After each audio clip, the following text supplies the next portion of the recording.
Nilalaro ni Bossing si Panda. Tingnan mo. Ang cute ni Panda yun. Nagipaglaro kay Bossing eh, oh. Siya lang makulit talaga eh, oh. Oh, tulog yung mga kapatid niya, oh. Siya talaga nagipaglaro siya eh, oh. Oh. Bossing, bang maputol mo yung bibig niya na. Maputol mo yung dila niyan.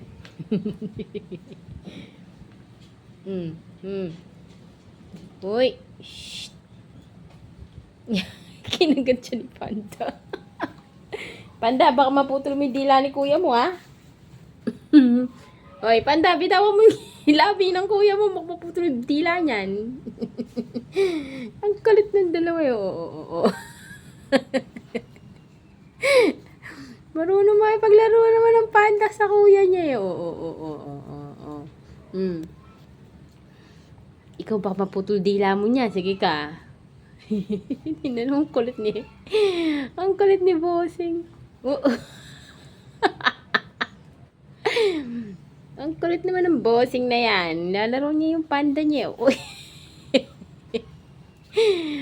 Oh, hindi na yung tiyan niya. Yan, kakagating ka na yan. Sige, maputuloy dila mo yan. Tuta pa rin talaga itong si Bossing eh. Oh. Ayan. Pinabaliktad niya talaga eh. Yan o. Walang pakialam nanay mo. Hindi. Wala kasing kalaro si Bossing eh. Hintayin mo lumaki yan para may kalaro ka. Napakan mo na yata. Binabaliktad mo ba si Panda? Hoy! Shh! Sutsurit. Lalaro lang eh. Laro lang. Alin na ba? Ito mo si Panda. Panda, halika dali anak. Dali anak ko. Panda. Di ikaw si Panda. Panda. Halika na busa. Ay, ayaw niya lumapit. Ayaw niya palapitin. Panda. Ikaw malaki ka na. Huwag mong awayin yun. Laro lang na. Panda. Panda. Ayan siya, oh. Ayun, pambisit talaga rin siya, oh.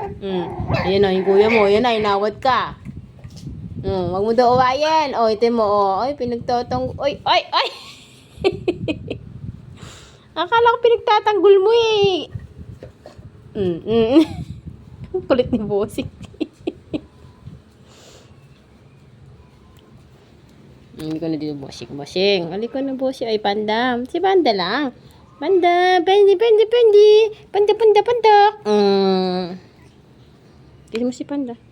Kiss mo si Panda. Panda. Pogi talaga ni Panda ko, eh, oh.